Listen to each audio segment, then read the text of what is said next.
नमस्ते स्टूडेंट्स। आज हम शिक्षण की विधियाँ व उपागम के बारे में अध्ययन करेंगे। शिक्षा में जब भी एक शिक्षक अपना शिक्षण कार्य करता है तो वह अपने ज्ञान को छात्रों तक पहुंचाने के लिए नई नई विधियों तकनीकों का खोज करता है। वह चाहता है कि जो ज्ञान दे रहा हूँ वो बच्चों में अधिक समय तक उनके दिमाग में स्थायी रहे।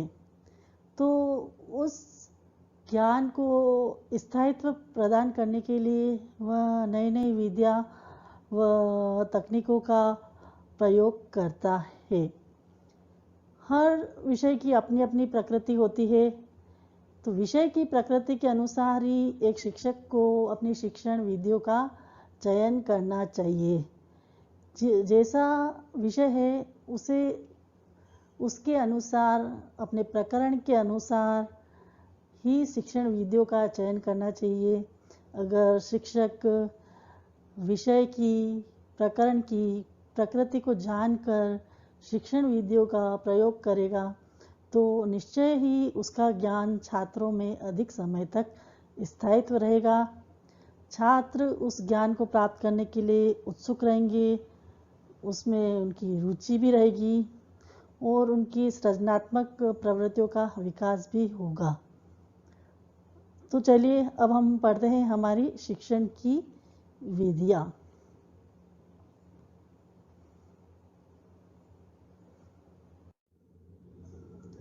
जिसमें हम पढ़ेंगे, सबसे फर्स्ट पढ़ेंगे हम पर्यावरण शिक्षा का अर्थ, यानी कि शिक्षा का अर्थ शिक्षा किसे कहते हैं। दूसरे नंबर पर हम पढ़ेंगे पर्यावरण शिक्षण की विधियाँ व उपागम। पर्यावरण शिक्षण की विधियाँ व उपागम, जिसमें फर्स्ट पढ़ेंगे हम भ्रमण विधि, दूसरी पढ़ेंगे हम क्रियात्मक विधि, थर्ड पढ़ेंगे हम खेल विधि। इस तरह हम पूरी ही इसमें 13 विधियों का प्रयोग करेंगे।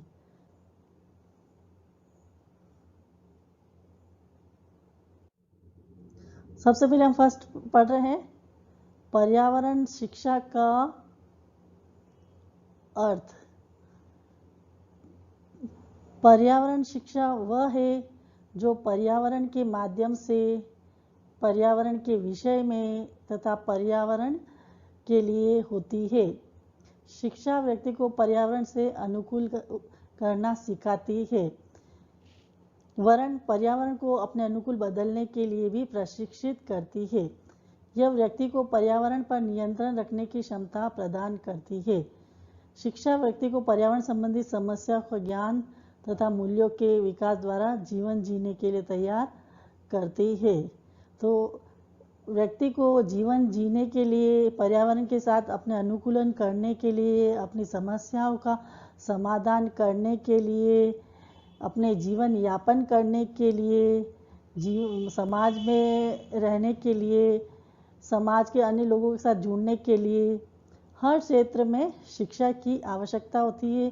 बिना शिक्षा के मानव एक पशु के समान होता है। तो जीवन के प्रत्येक क्षेत्र में एक मनुष्य को शिक्षा की आवश्यकता होती है। शिक्षा के द्वारा ही मनुष्य के नैतिक मूल्यों का विकास होता है, वह अपना जीवन यापन कर सकता है।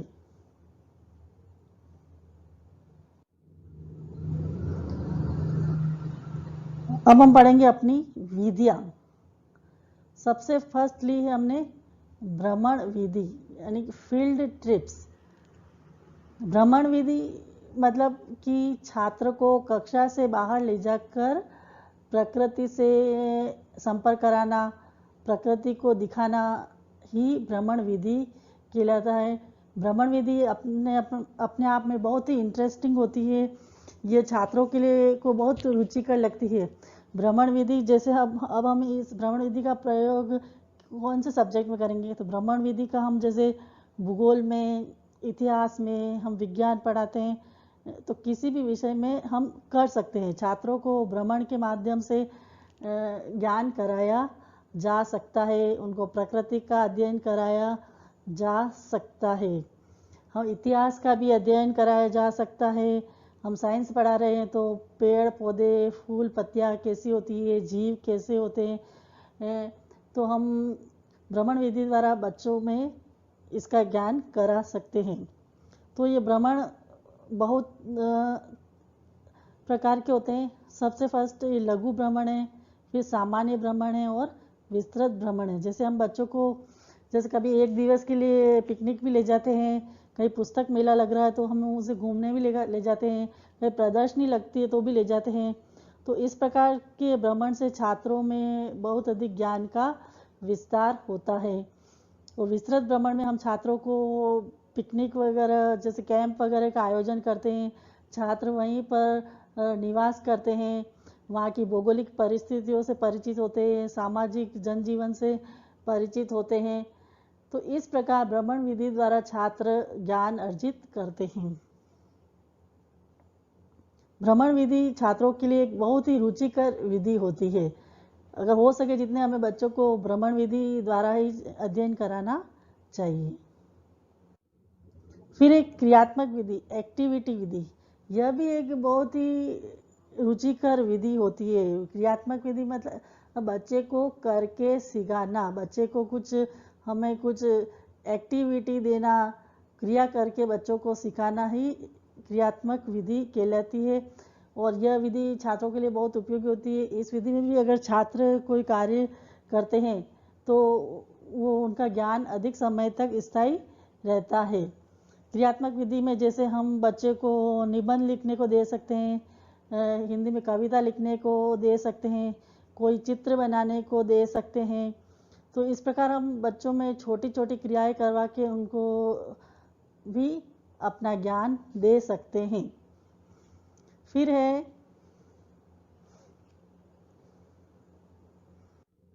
खेल विधि, गेम्स मेथड। खेल विधि का एक अपना ही महत्व होता है। इसमें भी छात्र बहुत ही इंटरेस्ट के साथ भाग लेते हैं और खेल विधि बच्चों का सर्वांगीण विकास करती है। इससे बच्चों का शारीरिक, मानसिक, नैतिक, सामाजिक सभी तरह का विकास होता है। तो खेल विधि में हम जैसे हम देखते हैं मॉन्टेसरी शिक्षण पद्धति, फिर डॉल्टन पद्धति, किंडरगार्टन पद्धति और बेसिक शिक्षा पद्धति। तो मैडम मॉन्टेसरी हुई थी, किंडर गार्डन पद्धति, ये सब बच्चों को, छोटे बच्चों को खेल खेल में शिक्षा देने के लिए होती है। बच्चों को कक्षा से बाहर ले जाकर एक सर्कल बनाकर कविता बोलवाना, पोयम बोलवाना, कोई गीत बोलवाना, तो ये सब खेल विधि कहलाती है। बच्चों को हम, छोटे बच्चे होते हैं तो हम उन्हें जैसे कोई ड्राइंग दिखा दी, कोई चित्र दिखा दिए या कोई ब्लॉक्स दे दिए, तो गेम्स के माध्यम से हम उन्हें सिखाते हैं। इसे हम जैसे गिनती के लिए भी हम कुछ भी उन्हें ब्लॉक्स दे सकते हैं। और इस प्रकार कोई भी हम खेल सामग्री उपलब्ध करवाकर बच्चों को खेल खेल में शिक्षा दे सकते हैं। और बेसिक शिक्षा पद्धति भी इसी में शामिल होती है। बच्चों को कोई भी क्रियात्मक कार्य देकर भी हम बच्चों में जिज्ञासा जागृत कर सकते हैं। तो ये खेल विधि विशेषकर प्राथमिक और पूर्व प्राथमिक कक्षा के छात्रों के लिए उपयुक्त होती है। और खेल विधि जैसे बड़े स्तर अगर उच्च माध्यमिक के लेंगे तो इसमें शारीरिक शिक्षा में यह विधि काम में आएगी। तो इससे भी बच्चों का शारीरिक विकास होता है, बच्चों का मानसिक, आर्थिक सभी तरह का विकास होता है खेल विधि के द्वारा। चाहे वो पूर्व प्राथमिक के लिए हो या चाहे उच्च माध्यमिक के लिए हो, उसका स्तर चेंज हो जाता है।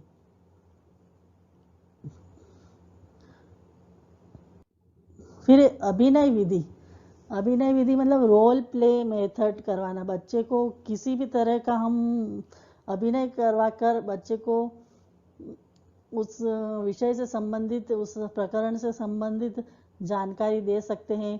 जैसे हम उपभोक्ता का जागरण मंच का पढ़ा रहे हैं तो एक बच्चे को हमने दुकानदार बना दिया, एक को ग्राहक बना दिया। इस प्रकार हम उन्हें रोल में प्ले करके हम बच्चों को सिखा सकते हैं। हम कोई भी नुक्कड़ नाटक करके भी बच्चों को अपना अध्ययन करवा सकते हैं। जैसे हम पर्यावरण आदि के बारे में हम नुक्कड़ नाटक या कोई भी अभिनय करवा कर भी बच्चों को सिखा सकते हैं। हम जैसे हमारे पुराने जो धार्मिक ग्रंथ है, कथा हैं, उन पर भी हम अभिनय करवा के बच्चों में नैतिक मूल्यों का विकास कर सकते हैं। तो हर विषय की प्रकृति के अनुसार हम उस बच्चों में अभिनय करवाकर बच्चों का विकास करेंगे। तो अभिनय विधि से छात्रों में आत्मविश्वास, आत्मनिर्भर, आत्मगौरव आदि गुणों का विकास होता है। क्योंकि खेल विधि, ये अभिनय विधि में से छात्र क्या होते हैं, बहिर्मुखी हो जाते हैं, वो खुल जाते हैं, वो अपनी बात दूसरों तक पहुंचा सकते हैं। तो इस क्षमता का उनमें विकास होता है। तो खेल विधि या अभिनय विधि, इनसे बच्चों में एक बहिर्मुखी छात्र का विकास होता है। छात्र अंतर्मुखी से बहिर्मुखी की ओर परिवर्तित हो जाते हैं। बच्चे की जो झिझक संकोच होती है वह खत्म हो जाता है।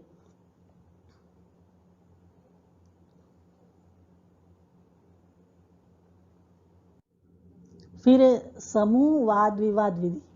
वाद विवाद एक शैक्षिक सामूहिक क्रियाएं होती है। वाद विवाद हम जानते हैं, हमारे जो विद्यालय है होते हैं उनमें हम समय समय पर बच्चों में वाद विवाद करते हैं। बच्चों को कोई भी हम प्रकरण दे देते हैं, उसमें एक पक्ष और एक विपक्ष दोनों का हम निर्माण करते हैं। सभी अपने अपना विचार व्यक्त करते हैं। जो पक्ष का होगा वो पक्ष में करेगा और जो विपक्ष का होगा जो विपक्ष में करेगा। तो वाद विवाद मतलब कि बच्चों में एक इससे आलोचनात्मक चिंतन का विकास होता है। वाद विवाद का मतलब ये नहीं कि उसमें झगड़ा हो, मतलब वो नहीं, बल्कि में ये बच्चों में ये आत्मचिंतन का विकास होना चाहिए। वाद विवाद का यही उद्देश्य होता है। फिर वाद विवाद जैसे दो प्रकार के होते हैं, औपचारिक वाद विवाद, समूह परिचर्चा, सेमिनार। हम जैसे बच्चों को क्लास में भी हम ग्रुप डिस्कशन करवा कर वाद विवाद करवा सकते हैं। हम उन्हें कोई भी अपने विषय से संबंधित प्रकरण दे देते हैं, बच्चों का हम 2 ग्रुप बना देते हैं और बच्चे उसमें समूह परिचर्चा द्वारा अपना ज्ञान अर्जित करते हैं। फिर सेमिनार, समय समय पर हम जो समस्याएं होती है उन पर हम सेमिनार आयोजित करवा कर भी अपना ज्ञान का विस्तार कर सकते हैं। फिर अनौपचारिक वाद विवाद, जैसे अनौपचारिक वाद विवाद में कोई भी फॉर्मेलिटी की आवश्यकता नहीं होती है। अनौपचारिक का मतलब यही होता है ये हम कहीं भी किसी भी समय किसी भी प्रकरण पर बच्चों में आयोजित करवा सकते हैं। तो वाद विवाद भी एक मनोवैज्ञानिक दृष्टि से बहुत ही एक अच्छी विधि है। इससे भी छात्र एक खुलकर जीना सीख जाते हैं, बहिर्मुखी हो जाते हैं, बच्चों की झिझक समाप्त हो जाती है। तो समय समय पर एक टीचर को अपने स्कूल में छोटी छोटी वाद विवाद प्रतियोगिताएं आयोजित करवानी चाहिए और उसे सभी बच्चों को भाग लेने को कहा जाना चाहिए। तो इससे निश्चय ही बच्चों में एक नेतृत्व का और आगे आने की भावना का विकास होगा।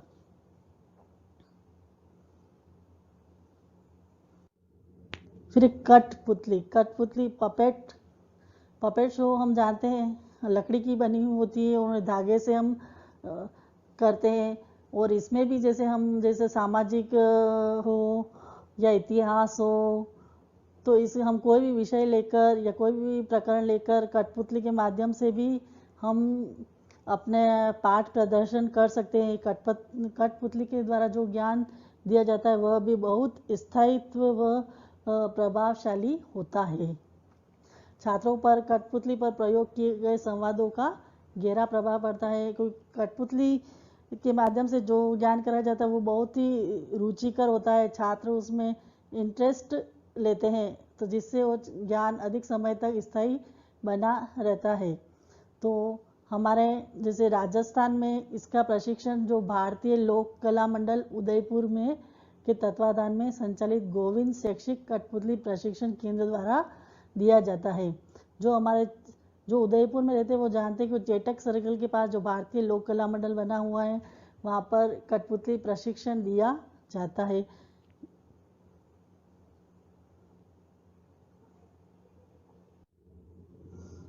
फिर पारिस्थितिक क्लब, हम जैसे पर्यावरण विषय पढ़ा रहे हैं तो बच्चों के लिए कोई पर्यावरण क्लब बना दे, भूगोल विषय पढ़ा रहे तो भूगोल क्लब बना दे, विज्ञान विषय पढ़ा रहे तो विज्ञान का क्लब बनाते। तो इस प्रकार जो विषय से संबंधित है वैसे क्लब हमें विद्यालय में बनाने चाहिए। क्लब बनाने से छात्रों का ज्ञान भी स्थायी रहता है और उनमें रुचिकर रहती है। और इसमें जो पर्यावरण संबंधी हम प्रदर्शनी का आयोजन करते हैं, पर्यावरण भ्रमण करते हैं, यात्राएं करते हैं, वाद विवाद करते हैं, संगोष्ठी, निबंध, कहानी, कविता, अंताक्षरी, पोस्टर, स्लोगन आदि प्रतियोगिताओं का आयोजन करते हैं। तो क्लब बना देते हैं जिसमें हम बच्चों को कुछ नेतृत्व दे देते हैं, बच्चे भी अपने हिसाब से इसमें कर सकते हैं। तो विषय के अनुसार क्लब बनाकर भी एक शिक्षक अपने ज्ञान को छात्रों तक पहुंचा सकता है।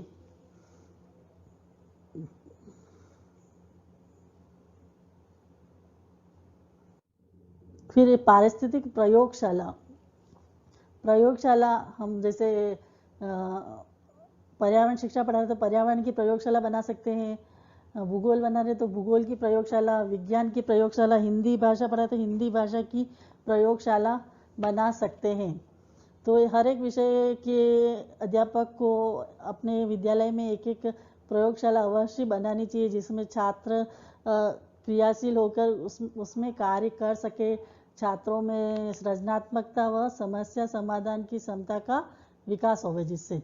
और प्रयोगशाला में क्या होता है, छात्र स्वयं करके सीखते हैं, तो स्वयं करके सीखने से छात्रों में आत्मविश्वास की भावना बढ़ती है। तो इस विधि में छात्र पुस्तकों, पत्र पत्रिकाओं, संदर्भ पुस्तक, मानचित्र, ग्राफ आदि शैक्षिक सामग्री का प्रयोग करना सीख जाते हैं। विषय के अनुसार वो सीख जाते हैं। जो भूगोल वाले बच्चे हैं तो भूगोल का प्रयोग करना सीख जाते हैं, मानचित्र का प्रयोग कैसे करेंगे, ग्राफ का प्रयोग कैसे करेंगे, ट्रेसिंग टेबल का प्रयोग कैसे करेंगे, अगर विज्ञान की लैब है तो वह विभिन्न परख नलियों का प्रयोग कैसे करेंगे। तो विषय के अनुसार इस प्रयोगशाला में स्वयं ही करके सीख जाते हैं। तो जो ज्ञान स्वयं करके सीखते हैं वह ज्ञान भी बच्चों में अधिक समय तक रहता है।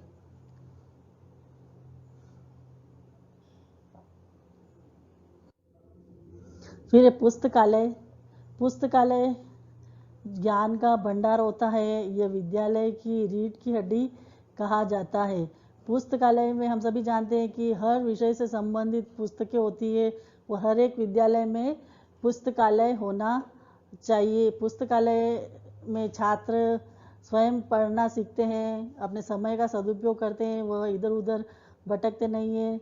तो उन्हें कोई भी विषय से संबंधित जानकारी चाहिए या कोई भी समसामयिक घटना की जानकारी चाहिए या कोई नई पत्र पत्रिकाओं का अध्ययन करना होता है तो इसके लिए पुस्तकालय बहुत ही सहायक सिद्ध होते हैं। तो हर विद्यालय में पुस्तकालय अवश्य होना चाहिए। लाइब्रेरी, पुस्तकालय का मतलब होता है लाइब्रेरी। फिर प्रकाशन मतलब पब्लिकेशन में हम देखते हैं कि विभिन्न तरह के समाचार पत्र, पत्रिकाएं आदि आते हैं। तो समाचार पत्र पत्रिकाओं में हम देखते हैं जैसे शिक्षा के संबंधित में भी बहुत सारी पत्रिकाएं प्रकाशित होती है, जैसे नई शिक्षा नीति है, शिविरा है, तो शैक्षिक जर्नल है। तो बहुत सारे पत्र पत्रिकाएं प्रकाशित होती है, हमारे शिक्षा विभाग से होती है, यूजीसी से होती है। तो ऐसे प्रकाशन के द्वारा भी छात्र में ज्ञान अर्जित किया जा सकता है। तो छात्रों को भी इन पत्र पत्रिकाओं का प्रकाशन का ज्ञान कराना चाहिए, उन्हें इनसे अवगत कराना चाहिए और छात्रों में नियमित समाचार पत्र पढ़ने, पत्रिकाएं पढ़ने की आदत एक शिक्षक को डलवानी चाहिए। वह सवेरे जैसे प्रार्थना सभा में समाचार पत्र या समाचार बुलवा कर भी छात्रों में जो समसामयिक घटना है उनकी जानकारी दे सकता है। तो समाचार पत्र में भी हम देखते हैं कि प्रत्येक विषय से संबंधित जानकारी आती है, जीवन के प्रत्येक क्षेत्र की जानकारी आती है। तो समाचार पत्र या प्रकाशन अपने आप में एक बहुत बड़ा ज्ञान का भंडार है। हम बच्चों को किसी भी तरह की जानकारी देना चाहे तो सभी कुछ पत्र पत्रिकाओं में, समाचार पत्र में होता है। तो अगर हम बच्चे को हम समसामयिक जानकारी से परिपूर्ण रखना चाहते हैं तो बच्चों को समाचार पत्र पढ़वाने की अवश्य ही आदत डलवानी चाहिए। और प्रत्येक विद्यालय को अपनी लाइब्रेरी में समाचार पत्र मंगवाना चाहिए, पत्रिकाएं मंगवानी चाहिए, जिससे बच्चे ज्ञान अर्जित कर सके। और समय समय पर छात्रों को, एक शिक्षक को एक कार्य भी देना चाहिए ताकि वो समाचार पत्र में से अपने विषय से संबंधित जानकारी को संकलित करें और उसकी एक बुक बनाएं। फिर श्रव्य दृश्य सामग्री, ऑडियो विजुअल एड्स, इसका तो शिक्षण कार्य में बड़ा ही महत्वपूर्ण योगदान है। श्रव्य दृश्य सामग्री की मैंने एक अलग से भी वीडियो बनाई है, आप उसमें इन सभी की पूरी जानकारी ले सकते हैं। दृश्य साधन वो होते हैं जिसमें केवल हम देख सकते हैं, हमें कुछ सुनाई नहीं देता है, जैसे चित्र, मानचित्र, पोस्टर, इसमें हम देख सकते हैं। हम किसी भी व्यक्ति का, जैसे महात्मा गांधी का है, भगवान राम है, भगवान श्री कृष्ण है, उनका चित्र देख सकते हैं और उनसे ज्ञान अर्जित कर सकते हैं। किसी भी क्षेत्र का, जिले का, नगर का, देश का हम मानचित्र बनाकर भी छात्रों को भूगोल में जानकारी दे सकते हैं। पोस्टर बनवा सकते हैं, जैसे पर्यावरण संबंधित कोई सी भी समस्या उठाकर बच्चों को पोस्टर बनवाने को भी दे सकते हैं। तो इसके माध्यम से भी छात्रों को ज्ञान दिया जा सकता है। फिर श्रव्य साधन मतलब जिसमें केवल हम सुन सकते हैं, दिखाई नहीं देता, तो इसमें रेडियो, टेप रिकॉर्डर आदि। तो रेडियो, टेप रिकॉर्डर भी शिक्षा के क्षेत्र में बड़ा ही योगदान है। इनमें भी हमें सभी तरह की सूचनाएं वो जानकारी प्राप्त हो जाती है। फिर श्रव्य दृश्य साधन मतलब जिससे हम सुन भी सकते हैं और देख भी सकते हैं। फिल्म, टीवी, वीसीआर, कंप्यूटर, ये तीनों श्रव्य दृश्य साधन हैं जिससे हम अपने ज्ञान का अर्जन कर सकते हैं। तो बालक अपने, चाहे कोई सा भी विषय का छात्र हो, वह टीवी, कंप्यूटर से अपनी जानकारी का विस्तार कर सकता है। और कंप्यूटर का तो हम जानते हैं कि शिक्षा के क्षेत्र में इसने क्रांति ला दी है। तो श्रव्य दृश्य सामग्री के द्वारा जो ज्ञान अर्जित किया जाता है वो अधिक समय तक स्थायित्व रहता है। तो विद्यालय में सभी छात्रों को कंप्यूटर वगैरह उपलब्ध कराने चाहिए। कंप्यूटर की जानकारी प्रारंभिक कक्षाओं से ही छात्रों को देनी चाहिए, क्योंकि कंप्यूटर का शिक्षा के क्षेत्र में महत्वपूर्ण योगदान है। हम सभी तरह की जानकारी को हम कंप्यूटर के माध्यम से बढ़ा सकते हैं। तो कंप्यूटर का प्रयोग विद्यालय में अवश्य ही होना चाहिए। सभी छात्रों को कंप्यूटर अवश्य उपलब्ध कराने चाहिए और कंप्यूटर संबंधी टीचर भी रखने चाहिए।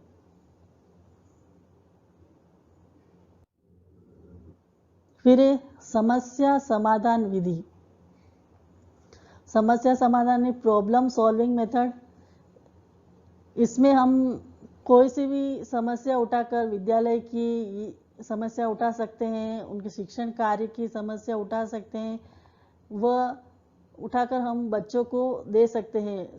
तो बच्चे उस समस्या का समाधान करते हैं। इसमें सबसे फर्स्ट तो बच्चे इसमें समस्या का चुनाव करते हैं, फिर समस्या के कारण को जानते हैं, फिर समस्या का हल निकालते हैं। तो बच्चे में कोई भी प्रॉब्लम क्रिएट करके समस्या बताकर बच्चों में हम अध्ययन करने को दे सकते हैं। गणित के सवाल भी प्रॉब्लम सॉल्विंग मेथड में दिए जा सकते हैं। तो अपने विषय से संबंधित जो भी समस्या है बच्चों को बताकर अपने ज्ञान का विस्तार किया जा सकता है।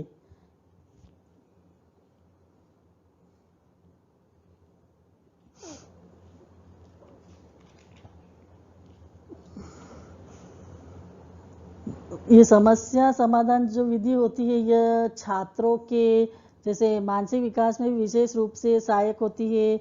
यह विधि बाल केंद्रित होती है और समस्या समाधान से जो दिया गया ज्ञान होता है वह अधिक समय तक स्थायित्व रहता है।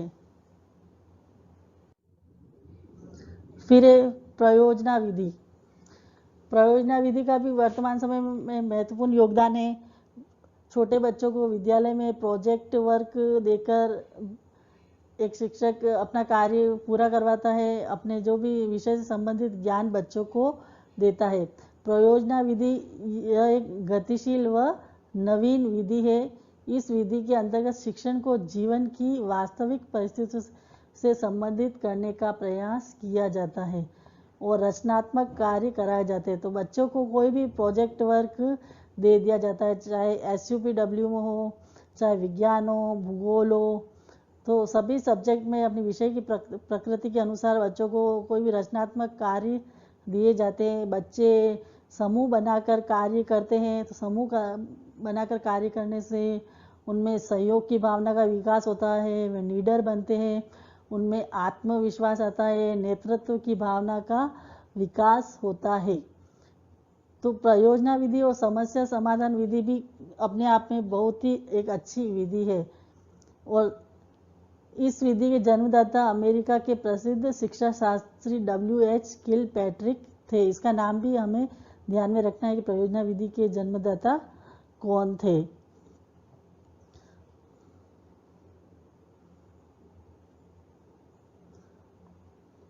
तो विद्यार्थियों, आज हमने शिक्षण में प्रयुक्त होने वाली विभिन्न विधियों का अध्ययन किया। इन विधियों को एक शिक्षक प्रयोग में लाकर अपने ज्ञान को स्थायित्व प्रदान कर सकता है, जिससे छात्र भी रुचि लेकर अपना शिक्षण कार्य करते हैं और इससे जो ज्ञान छात्र लेते हैं वह अधिक समय तक छात्र के मस्तिष्क में रहता है। तो एक शिक्षण को अपना कार्य प्रभावशाली बनाने के लिए शिक्षण विधियों का प्रयोग करना चाहिए अपने विषय के अनुकूल। विषय के अनुकूल शिक्षण विधियों का प्रयोग करने से ज्ञान का विस्तार किया जा सकता है। धन्यवाद।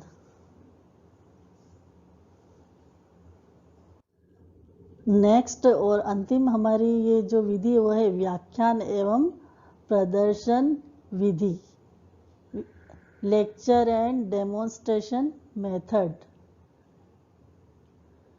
तो व्याख्यान एवं प्रदर्शन विधि का भी अपने आप में एक बहुत ही बड़ा महत्व है। व्याख्यान हम जैसे देते हैं, हिंदी वगैरह बहुत सारे सब्जेक्ट में हम व्याख्यान देकर भी अपने कार्य का प्रदर्शन कर सकते हैं। अगर व्याख्यान के साथ साथ हम प्रदर्शन करें या किसी भी हम विषय वस्तु को समझाएं, तो वह जो भी विषय वस्तु समझाई जाएगी वह छात्रों को अधिक समझ में आएगी। जैसे हम भूगोल पढ़ा रहे हैं तो उसमें हम जैसे राजस्थान की स्थिति एवं विस्तार को पढ़ा रहे हैं, हम केवल उसमें व्याख्यान ही करेंगे तो बच्चे को समझने में परेशानी आ सकती है। लेकिन हम प्रदर्शन के साथ साथ उसमें राजस्थान का मानचित्र भी बच्चों को दिखाएंगे और राजस्थान की जो जानकारी देंगे उसके भौतिक भूगोल की, तो वह ज्ञान बच्चों में अधिक समय तक स्थायी रहेगा। तो व्याख्यान के साथ साथ अगर टीचर प्रदर्शन भी करता है तो वह ज्ञान बच्चों को अधिक समझ में आता है, वह विषय वस्तु बच्चों को अधिक समझ में आती है। जैसे अगर छात्र को अगर शिक्षक विज्ञान विषय पढ़ा रहा है तो विज्ञान में भी वह विभिन्न प्रकार के चार्ट मॉडल, जैसे वर्षा संरक्षण है और उस पे भी एक शिक्षक मॉडल बनाकर अपने कार्य का प्रस्तुतिकरण कर सकता है। तो हर प्रत्येक विषय में एक शिक्षक अपने कार्य को व्याख्यान के साथ साथ प्रदर्शन करके अपने ज्ञान को, अपने शिक्षण को प्रभावशाली बना सकता है। तो शिक्षण कार्य में इन विधियों का अपना बड़ा ही महत्व है। इन विधियों के द्वारा दिया गया ज्ञान छात्रों के मस्तिष्क में अधिक समय तक स्थायी रहता है